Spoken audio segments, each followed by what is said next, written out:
નમસ્કાર વિદ્યાર્થી મિત્રો, યુથ વિદ્યાકુળમાં આપ સર્વ વિદ્યાર્થી મિત્રોનું હાર્દિક સ્વાગત કરું છું. વિદ્યાર્થી મિત્રો, આજે આપણે જોઈશું ધોરણ 4 વિષય પર્યાવરણ આસપાસ અને તેનું પ્રકરણ નંબર 1 રોજ નિશાળે જઈએ. હા મિત્રો, રોજ નિશાળે જઈએ. નિશાળે તો રોજ જઈએ જ છીએ, પરંતુ આ એકમની અંદર આપણને બાળકો પોતપોતાના રહેઠાણને અનુરૂપ અલગ અલગ રીતે શાળાએ જાય છે. તો અહીં આપણે એકમમાં જોવાનું છે કે ભાઈ બાળકો કઈ કઈ રીતે શાળાએ પહોંચે છે. હવે તમે રોજ શાળામાં આવો છો, બધા જુદી જુદી રીતે શાળાએ આવે છે. કોઈ ચાલીને આવે છે, કોઈ રિક્ષામાં, કોઈ સાયકલ લઈને આવે છે, અથવા તો કોઈ સ્કૂટર પર આવે છે. આમ જુદી જુદી રીતે શાળામાં બધાને આવવાનું થાય જ છે. પરંતુ આવું બધે હોતું નથી. ઘણી જગ્યાએ શાળામાં જવું ઘણું પડકારરૂપ બને છે. તો ચાલો આપણે અહીં આ એકમની અંદર એવા થોડા બાળકોને મળીએ અને જોઈએ કે ભાઈ લોકો કેવી રીતે શાળામાં આવે છે, પહોંચે છે, કઈ રીતે. તો અહીં કેટલાક બાળકો છે તે અમદાવાદ શહેરમાં રહે છે અને તેમની શાળા ઘરથી ઘણી દૂર છે, એટલે તે લોકો સરળતાથી શાળામાં જઈ શકતા નથી. તેથી તે લોકો શાળામાં આવવા જવા માટે રિક્ષાનો ઉપયોગ કરે છે. અને એવી જ રીતે બીજા ઘણા બધા બાળકો અલગ અલગ વાહનોનો ઉપયોગ કરીને શાળામાં પહોંચે છે. પરંતુ તમે શાળામાં કેવી રીતે પહોંચો છો? મિત્રો, અહીં જે પ્રશ્નો આપણને આપ્યા છે તેના જવાબો લખવા માટે સંપૂર્ણ સોલ્યુશન તમને અહીં આ વિડીયોમાં મળી જશે. તો મિત્રો, તમે તમારી ટેક્સ્ટ બુક ખોલી અને અહીં જે પ્રશ્નોનું સોલ્યુશન તમારે જોતું હોય તે તમે કરી શકો છો. હવે તમે શાળામાં કઈ રીતે જાઓ છો? તો અમે શાળામાં રિક્ષામાં બેસીને જઈએ છીએ. તો તમારે ખાસ નોંધ એ લેવાની છે કે ભાઈ જે બાળકો જે વિસ્તારમાં, જે તે વિસ્તારની પરિસ્થિતિ અને સગવડને અનુરૂપ જે વાહનોની સગવડ હોય તે વાહનોમાં આવે છે અને તે પ્રમાણે અહીં તમારે તમારો જવાબ લખવાનો છે. માનો કે તમે વેનમાં આવો છો તો તમારે અહીં વેનનું લખવાનું છે. જો તમે સ્કૂલ બસમાં આવો છો તો તમે સ્કૂલ બસ પણ લખી શકો છો. અને જો તમે સાયકલ લઈને જતા હો તો તમે સાયકલ પણ લખી શકો છો. આપણે જોઈએ આગળ કે ભાઈ બાળકો કઈ કઈ રીતે શાળામાં આવે છે. અહીં સિમેન્ટનો પુલ. હવે મિત્રો, પુલ એટલે બ્રિજ થાય, જે શેના પર બાંધવામાં આવ્યો હોય છે? નદી પર બાંધવામાં આવ્યો છે. તો અહીં એવા પણ બાળકો છે કે ભાઈ જે નદીની પહેલે પાર રહેતા હોય છે અને તે લોકો જે નદી પર પુલ બનાવવામાં આવ્યો હોય છે તેના પરથી શાળામાં જાય છે. અને આ પુલ શામાંથી બનાવવામાં આવ્યો હોય છે? તો આ પુલ સિમેન્ટ, ઈંટો અને લોખંડના સળિયામાંથી બનાવેલો હોય છે. અને આ પુલને પગથિયા પણ હોય છે. તો મિત્રો, અહીં આપણને સરસ મજાનું પુલનું ચિત્ર આપ્યું છે. જુઓ, પુલ પરથી વાહનો પસાર થઈ રહ્યા છે, લોકો પણ પસાર થઈ રહ્યા છે, બાળકો પસાર થઈ રહ્યા છે અને નીચે નદી ચાલી રહી છે, વહી રહી છે. આપણે આગળ જોઈએ તો હવે મિત્રો, તમારા ગામ કે શહેર નજીક કોઈ પણ પુલ છે તો તમારે તેના વિશે વધારે જાણકારી મેળવવાની છે. હવે અહીં આપણને અમદાવાદનું આપ્યું છે. જો તમે કોઈ પણ શહેરમાં રહેતા હોય અને ત્યાં કોઈ પણ નદી અને તેના પર જે પુલ બાંધેલો હોય છે તો તમારે તે વિશે જવાબ લખી શકાય. હા, હું અમદાવાદ શહેરમાં રહું છું. મારા શહેરમાં થઈને સાબરમતી નદી વહે છે. શહેરના પૂર્વમાંથી પશ્ચિમમાં જવા માટે તથા પશ્ચિમમાંથી પૂર્વમાં જવા માટે નદી ઉપર કેટલા પુલ છે? 5 પુલ છે, જે અનુક્રમે સુભાષ બ્રિજ, ગાંધી બ્રિજ, પછી નહેરુ બ્રિજ. હવે નહેરુ બ્રિજનું બીજું નામ શું છે? જવાહર બ્રિજ. એલિસ બ્રિજ, જેને લક્કડીયો પુલ પણ કહે છે, અને સરદાર બ્રિજના નામે ઓળખાય છે. મિત્રો, તમારા પ્રશ્નોના જવાબો તમે અહીંથી લઈ શકો છો. તમારા પ્રશ્નોનું સોલ્યુશન અહીંથી થઈ શકે છે. અને સંપૂર્ણ સમજૂતી તમને આ વિડીયોમાં મળી જશે. તો પુલ ક્યાં છે? નદી ઉપર, રોડ ઉપર, બે ડુંગર વચ્ચે કે બીજે ક્યાંય? પ્રશ્ન પૂછ્યો છે કે ભાઈ પુલ ક્યાં છે, તો આપણે જવાબ લખીશું પુલ નદી ઉપર બાંધેલા છે. અને કેટલાક પુલ રોડ ઉપર પણ હોય છે. તો ઉદાહરણ તરીકે આપણે મોટા શહેરોમાં જઈએ છીએ, ત્યાં ખૂબ જ ટ્રાફિક હોય છે અને નીચે રહેણાંક વિસ્તાર હોય છે, જેના કારણે બાયપાસ રોડ બનાવવા માટે, હાઈવે બનાવવા માટે રોડ ઉપર પણ પુલો બનાવવામાં આવ્યા હોય છે. હવે પુલનો ઉપયોગ કોણ કરે છે? લોકો, પ્રાણીઓ કે વાહનો? જુઓ, પુલનો ઉપયોગ કોણ કરે છે? તો મારા શહેરમાં આવેલા પુલનો ઉપયોગ વાહનોની અવરજવર માટે વધુ પ્રમાણમાં થાય છે.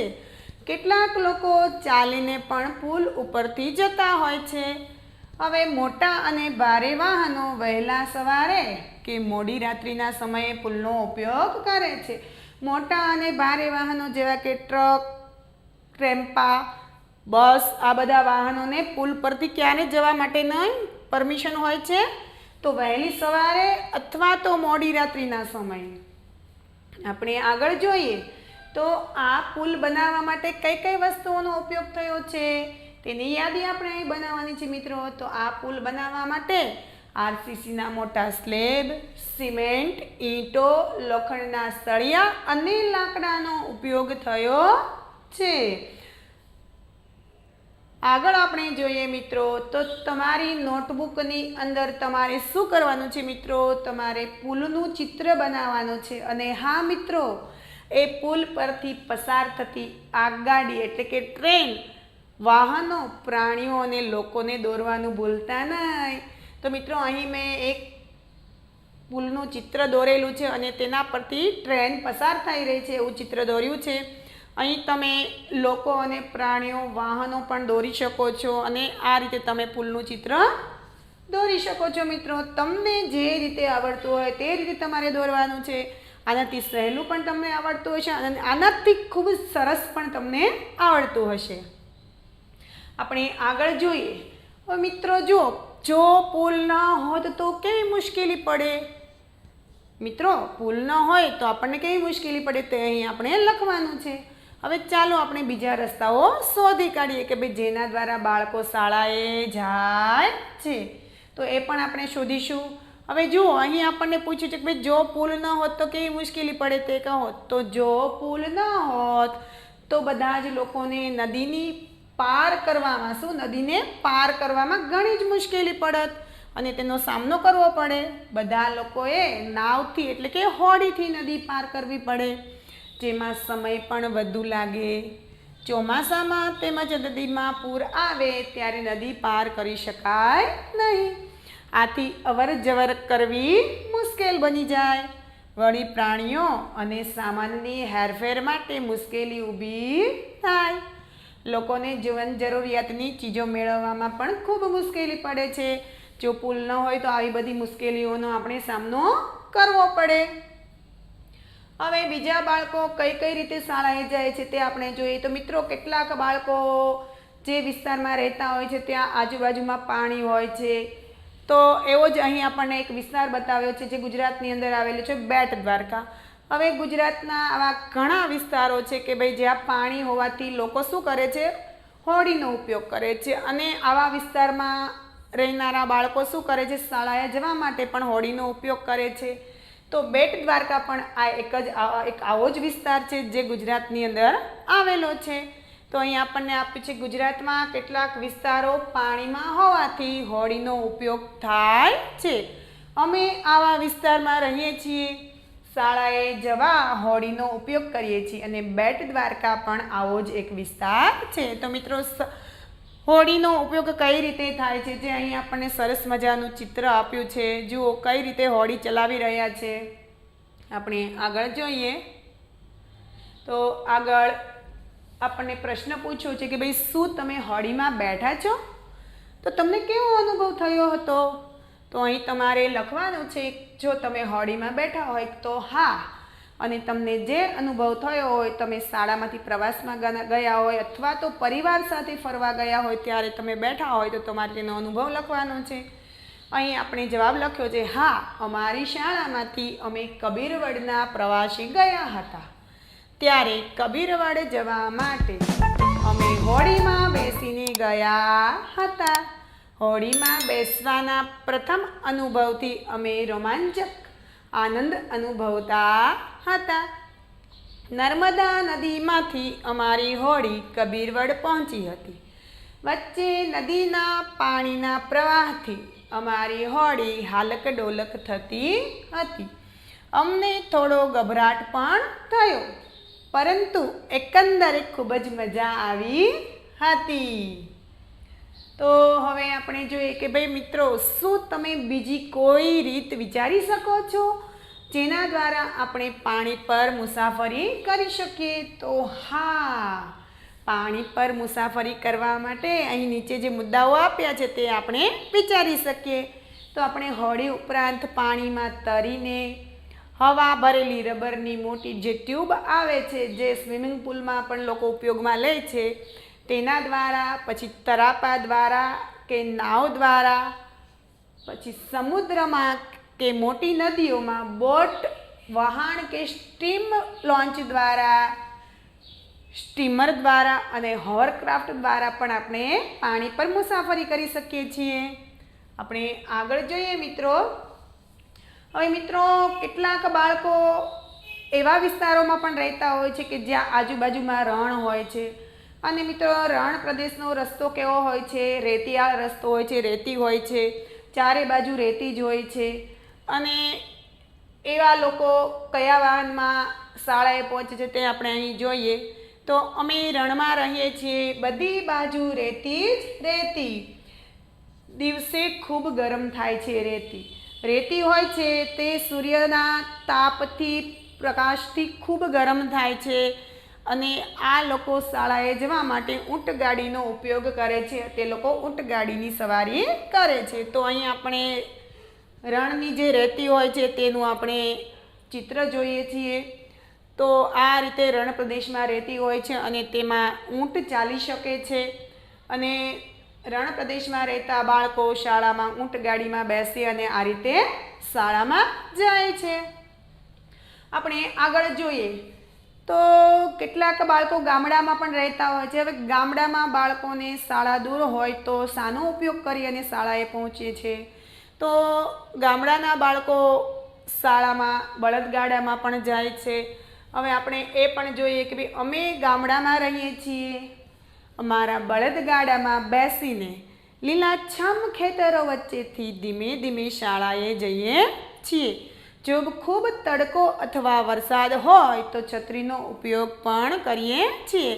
તો ગામડામાં રહેતા બાળકો છે તે શાળાએ જવા માટે બળદગાડાનો ઉપયોગ કરે છે. અને ગામડાનો જે રસ્તો હોય છે તેની આજુબાજુમાં લીલાછમ ખેતરો હોય છે અને ખેતરોની વચ્ચેથી જે રસ્તો પ્રસાર થાય છે તેમાં બાળકો શાળાએ જાય છે બળદગાડામાં બેસીને. જ્યારે ખૂબ તડકો, એટલે કે તડકો અને વરસાદથી બચવા માટે બાળકો છત્રીનો પણ ક્યારેક ઉપયોગ કરે છે. તો આપણે આગળ જોઈએ. તમે જ્યાં રહો છો મિત્રો, ત્યાં ઊંટગાડી કે બળદગાડું છે? જો તમે તેને જોયું હોય તો તમારે તેનું ચિત્ર તમારી નોટબુકમાં દોરવાનું છે. તો મિત્રો, તમારી નોટબુકની અંદર તમારે ચિત્ર દોરવાનું છે. પરંતુ એ પહેલાં આપણને જે પ્રશ્ન પૂછ્યો છે તેનો આપણે જવાબ આપવાનો છે પાઠ્યપુસ્તકની અંદર. તમે જ્યાં રહો છો ત્યાં ઊંટગાડી કે બળદગાડું છે? તો આપણે તેનો જવાબ આપીશું, અમે જ્યાં રહીએ છીએ ત્યાં ઊંટગાડી કે બળદગાડું નથી. પરંતુ નજીકના ગામડામાંથી અમુક લોકો માલની હેરફેર કરવા કે શાકભાજી વેચવા માટે ઊંટગાડી અને બળદગાડું લઈ અમારા વિસ્તારમાં આવે છે. તો મિત્રો, આજુબાજુના ગામડામાં જે માલ, એટલે કે જે પાક પાક્યો હોય તે શહેરમાં વેચવા આવે, અથવા તો એવા કોઈ માલ સામાનની હેરફેર માટે આ બળદગાડું અથવા તો ઊંટગાડી લઈને લોકો આવે છે. બળદગાડામાં લોકો ખેતરમાં જે પાક અથવા તો શાકભાજી પાક્યા હોય છે તે લઈ અને શહેરમાં આવે છે. તો ત્યારે તમે આ બળદગાડું અથવા ઊંટગાડી જોયા હશે. હવે આપણે તેનું ચિત્ર નોટબુકની અંદર દોરવાનું છે. તો મિત્રો, અહીં મેં સરસ મજાનું બળદગાડાનું ચિત્ર દોર્યું છે અને સરસ મજાનું ગામડાનું ચિત્ર છે. તેની અંદર બળદગાડું દોરેલું છે અને બળદગાડામાં બે બળદો પણ દોરેલા છે. ગાડું છે, ગાડાની અંદર એક સ્ત્રી બેસેલી દેખાય છે, એક પુરુષ છે તે ગાડાને ચલાવી રહ્યું છે. આવું મેં સરસ મજાનું ચિત્ર દોર્યું છે. આજુબાજુમાં વૃક્ષો દેખાઈ રહ્યા છે, બે મકાનો દોરેલા છે અને લીલાછમ ખેતરોવાળું મેં સરસ મજાનું ચિત્ર દોર્યું છે. મિત્રો, આવું તમે ચિત્ર દોરી શકો છો. અને હા મિત્રો, જો આવું ન આવડે તો આનાથી સહેલું પણ તમે દોરી શકો છો અને આનાથી વધારે સારું પણ તમે દોરી શકો છો. તો હવે આપણે આગળ જોઈએ તો મિત્રો, આપણે જોઈએ છીએ કે ભાઈ ઘણા બાળકો શાળામાં સાયકલ લઈને પણ આવી રહ્યા છે. એવા ઘણા બાળકો છે કે ભાઈ જેની શાળા દૂર નથી હોતી, જેના કારણે તે લોકો શાળાએ સાયકલ લઈને આવી રહ્યા છે. હવે પહેલાંના સમયમાં કેવું હતું કે ભાઈ છોકરીઓ શાળાએ ન જતી. પહેલાં એવું હતું કે ભાઈ છોકરીઓને શાળામાં ન મોકલવામાં આવતા, કે ભાઈ એવું કહેતા કે ભાઈ છોકરીઓને ભણવાનું ન હોય ને ઘરનું કામ જ કરવાનું હોય. પરંતુ હવે બધું એવું હોતું નથી. હવે ઘણી બધી છોકરીઓ શું કરે છે, શાળાએ સાયકલો લઈ અને જાય છે. તો સાયકલ લઈને શાળામાં જવાથી તેમને સરળતા પડે છે અને તે લોકો સરળતાથી શાળામાં ઝડપથી પહોંચી જાય છે. તો અહીં આપણે સાયકલનું ચિત્ર પણ જોઈ રહ્યા છીએ કે છોકરી સાયકલ લઈને શાળાએ જઈ રહી છે. હવે આપણે આગળ જોઈએ તો તમે સાયકલ ચલાવી શકો છો? જો હા, તો તમને કોણે શીખવી? મિત્રો, અત્યારે તો સાયકલ કોને ન આવડતી હોય. શોખ માટે સાયકલો શીખે છે. તો તમને જેણે સાયકલ ચલાવતા શીખવાડી હોય તે લખવાનું છે અને તમે જો સાયકલ ચલાવી શકતા હોય તો તમારે હા લખવાનું છે અને ન ચલાવી શકતા હોય તો તમારે ના લખવાનું છે. તો હા, હું સાયકલ ચલાવી શકું છું. મને મારા કાકાએ સાયકલ ચલાવતા શીખવી હતી. હવે આપણે આગળ જોઈએ તો તમારી શાળામાં કેટલા બાળકો સાયકલ લઈને આવે છે? મિત્રો, તમારી શાળાની અંદર કેટલા બાળકો સાયકલ લઈને આવે છે તે તમારે અહીં જવાબ લખવાનો છે. તો અમારી શાળામાં ધોરણ 5 થી 8ના લગભગ 65 બાળકો સાયકલ લઈને આવે છે. આનાથી વધારે હોય તો તમે વધારે પણ સંખ્યા લખી શકો છો અને ઓછા હોય તો ઓછી સંખ્યા પણ લખી શકો છો. આપણે આગળ જોઈએ. હવે આપણને અહીં સરસ મજાનું એવું કીધું છે કે ભાઈ મારી શાળા મારી ગાડી. તો અમે શાળાથી દૂર રહીએ છીએ. અમારા માટે શાળાએ વાહનની સગવડ કરી છે, જેમાં અમે નિયમિત શાળાએ જઈએ છીએ. તો કેટલાક બાળકો શું કરે છે, સ્કૂલ બસ જે શાળાએ નક્કી કરેલી જે સ્કૂલ બસ હોય છે તેની અંદર પણ શાળામાં જાય છે. તો આવા પણ કેટલાક બાળકો છે કે ભાઈ જે લોકો વાહનની સગવડ કરી છે શાળાએ, તેમાં પણ નિયમિત શાળાએ જાય છે. પરંતુ જાય છે એ કોઈ પ્રશ્ન કે કોઈ ઓબ્જેક્શન નથી ઉઠાવતા કે ભાઈ અમે શાળામાં નહીં જે આ છે તે છે. જેને ભણવું છે તે લોકો ગમે તે રીતે શાળામાં જાય છે. તમારી શાળા તમારા ઘરથી દૂર છે કે નજીક? જો તમારા ઘરથી દૂર હોય તો તમારે લખવાનું દૂર અને નજીક હોય તો તમારે લખવાનું નજીક. તો અમારી શાળા અમારા ઘરથી થોડીક દૂર છે, તેથી અમે રિક્ષામાં શાળામાં જઈએ છીએ. હવે તમારી શાળામાં આવી સુવિધા છે? જો હા, તો કયા વાહનમાં તમે આવો છો? તો અમારી શાળામાં વાહનની સુવિધા છે. કયું વાહન? તો કે સ્કૂલ બસ. જો વેનની સુવિધા હોય તો તમે કૌંસમાં વેન લખી શકો છો અને જો રિક્ષાની સુવિધા હોય તો તમે રિક્ષા પણ લખી શકો છો. પરંતુ એ વાહન અમારા વિસ્તાર સુધી આવી શકતું નથી. કદાચ એ વિસ્તાર સુધી પહોંચવામાં એ વાહનને કોઈ તકલીફ પડતી હોય અથવા તો કોઈ રસ્તો એવો હોય, દૂર હોય તો એટલા માટે તેથી હું અને મારી શેરીના બાળકો શાળાએ જે નિયત કરેલી રિક્ષામાં બેસીને શાળાએ આવીએ છીએ. તો શાળામાં નિયત કરેલી બસો પણ હોય છે અને નિયત કરેલી રિક્ષાઓ પણ હોય છે, નિયત કરેલા વેન પણ હોય છે. તો આ બાળકો છે તે શાળામાં રિક્ષામાં આવે છે. આપણે આગળ જોઈએ તો બાળકો અહીં આપણને સરસ મજાનું ગીત આપ્યું છે કે ભાઈ લીલી પીળી બસ ચાલી જાય છે, ચાલી જાય છે. એક ટકોરે અટકે એ તો બે ટકોરે ઉપડી જાય છે. કાળા ડામરના રસ્તા આવે છે સામા ધસતા, નદીઓ નીચેથી સરકી જાય છે. આવું સરસ મજાનું ગીત છે. તો મિત્રો, અહીં તમારે આ ગીત ગાવાનું છે. સરસ મજાનું ગીત ગાતા ગાતા તમે બસમાં જતા હશો શાળાની અંદર. તો આપણે આગળ જોઈએ તો ઘણા એવા બાળકો હોય છે કે ભાઈ જંગલ એટલે કે જંગલ વિસ્તારમાં રહેતા હોય છે, જેમ કે ગીર. આપણે ગુજરાતની અંદર ગીર વિસ્તાર આવ્યો છે તે જંગલ વિસ્તાર જ છે. તો એ બાળકો કઈ રીતે શાળાએ આવે છે તે આપણે જોઈએ. તો ગીર વિસ્તારના બાળકો જંગલમાંથી પસાર થઈ અને આવે છે શાળાએ. અમે ગીરના જંગલમાં રહીએ છીએ. અમારે શાળામાં જવા ગાઢ જંગલમાંથી પસાર થવું પડે છે. જંગલમાં એટલી શાંતિ હોય છે કે આજુબાજુથી આવતા વિવિધ પશુ પક્ષીઓના અવાજ સાંભળી શકાય છે. અમે રોજ જંગલમાંથી પસાર થઈ શાળામાં જઈએ છીએ. તો મિત્રો, જંગલ વિસ્તારનો રસ્તો કેવો હોય છે જે આપણે અહીં દેખાય છે, અહીં જોઈએ છીએ, અને બાળકો કઈ રીતે તેમાંથી પસાર થઈ રહ્યા છે. જે લોકો તો પણ શાળાએ જાય છે, જંગલ વિસ્તારમાં રહેતા હોય છે અને આજુબાજુમાં ગાઢ જંગલ હોય છે, જેના કારણે તે લોકોને પશુ પક્ષીઓના અવાજો પણ સંભળાય છે ખૂબ શાંતિ હોવાને કારણે. અને ઘણી વખત એવું પણ થાય છે કે ભાઈ બાળકોને ડર પણ લાગે છે. હવે અહીં આપણને પૂછ્યું છે તમે કયા કયા પશુ પક્ષીઓને અવાજથી ઓળખી શકો છો.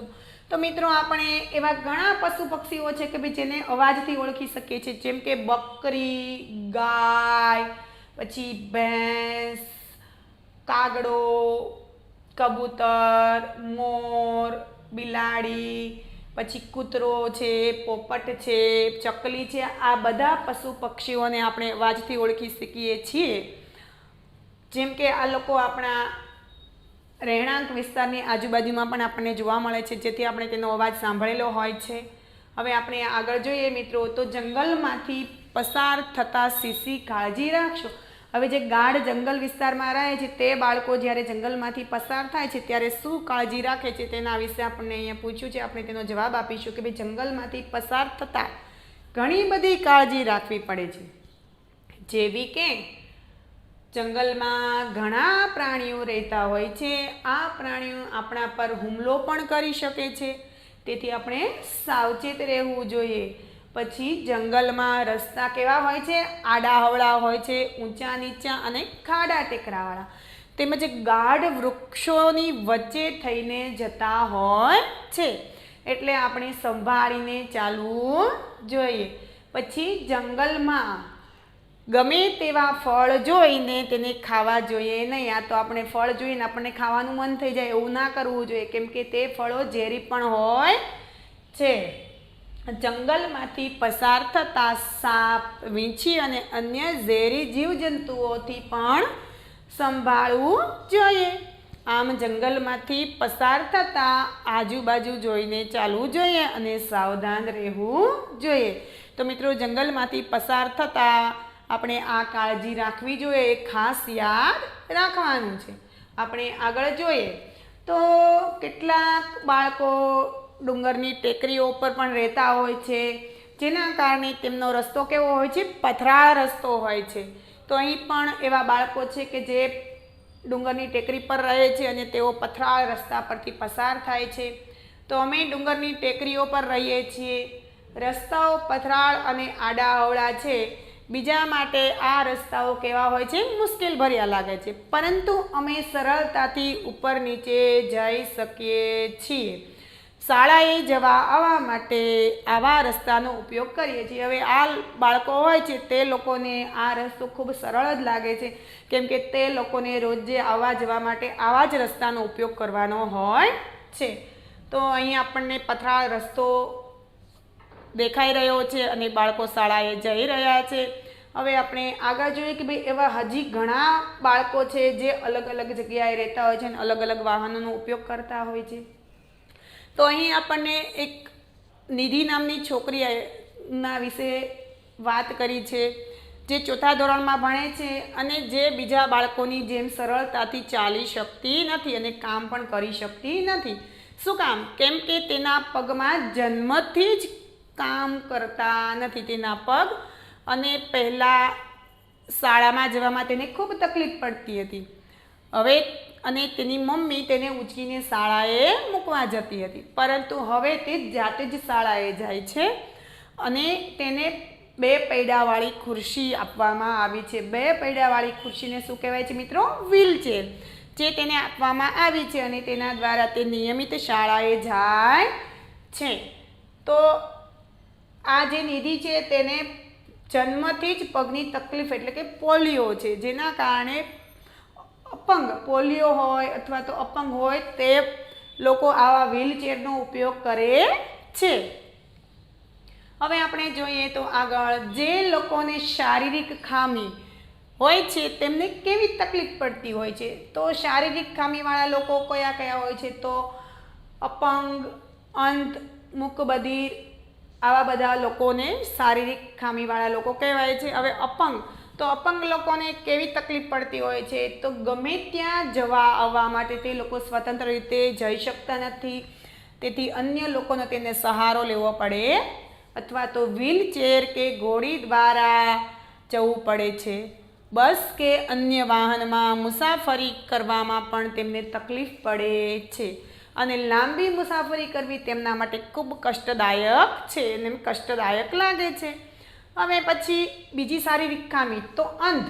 હવે અંધ લોકોને કેવી મુશ્કેલી પડતી હોય છે? તો તે લોકો ગમે ત્યાં જવા આવવા માટે અન્ય લોકોનો સહારો લેવો પડે છે તેને, અને ઘંટડીવાળી ખાસ પ્રકારની સફેદ લાકડીનો ઉપયોગ કરવો પડે છે. પોતાની જરૂરી વસ્તુઓ જાતે શોધીને લઈ શકાતી નથી અને તે લોકો કુદરતી સૌંદર્યને પણ માણી શકતા નથી. તેમની દુનિયા જાણે અંધકાર હોય છે, તેમની દુનિયા અંધકારમય તેમને લાગે છે. અને હવે આવે છે મૂકબધિર લોકો. તો મૂકબધિર લોકોને કેવી તકલીફ પડતી હોય છે? તો તે લોકો મૂકબધિર એટલે કે બોલી અને સાંભળી શકે નહીં તેવા લોકો. તો બોલી કે સાંભળી ન શકતા હોવાથી પોતાની વાત બીજાને જણાવી શકતા નથી અને કોઈની વાત સમજી શકતા નથી. પરિણામે તે સારું શિક્ષણ મેળવી શકતા નથી. આંખ અને હાથની આંગળીઓના ઈશારાથી તેઓ વાત કરે છે. સમાજમાં તે ઘણી બધી મુશ્કેલીઓનો સામનો કરે છે અને તેઓનું જીવન કેવું થઈ જાય છે? એકલવાયું બની જાય છે. હવે અંધ વ્યક્તિ, તો અંધ વ્યક્તિ લોકો હોય છે જેને ખાસ પ્રકારની શાળામાં મૂકવામાં આવે છે અને તે લોકોને આપણે કઈ રીતે લખીએ છીએ એ રીતે તેની બ્રેઇલ લિપિ, તેને બ્રેઇલ લિપિથી લખતા શીખવાડવામાં આવે છે અને ઓળખતા અક્ષરોને ઓળખતા શીખવાડવામાં આવે છે.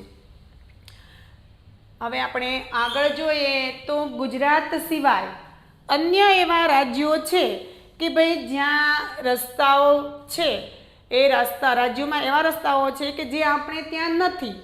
અને ચાલો હવે આપણે તે જોઈએ કે ભાઈ તે બાળકો, ગુજરાત સિવાય બીજા રાજ્યો છે કે ભાઈ જ્યાં એવા રસ્તાઓ છે કે જે બાળકો શાળાએ કઈ રીતે જાય છે એ જોઈએ. આપણે ત્યાં એવા રસ્તાઓ નથી, પરંતુ બીજા રાજ્યોમાં આવા રસ્તાઓ છે.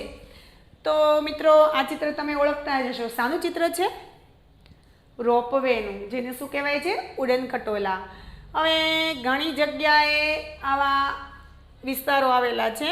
તો તમે પાવાગઢ અથવા અંબાજી ગયા હશો, ત્યાં તમે તળેટીમાંથી જે ટોચ એટલે જે ડુંગરની ટોચ હોય છે ત્યાં સુધી પહોંચવા માટે, મંદિર સુધી જવા માટે તમે ઉડન ખટોલા એટલે કે ભાઈ રોપવેનો ઉપયોગ કર્યો હશે. ઉડન ખટોલા એટલે જેમાં મજબૂત તારનું દોરડું હોય છે અને તેમાં લટકાવેલી જે ટ્રોલી આપણને દેખાય છે. જો મિત્રો અહીં આપણે મજબૂત તારનું દોરડું દેખાય છે. અહીં જે ટ્રોલી છે તેની અંદર આપણે બેસવાનું હોય છે અને એ ટ્રોલી હોય છે તે મજબૂત જે તાર જે દોરડું હોય છે તેના પર થઈ અને આપણને પહોંચાડી દે છે આપણા સ્થળ સુધી. હવે આ ટ્રોલીમાં બેસીને આપણે ઉપર અથવા તો નીચે જઈ શકીએ છીએ.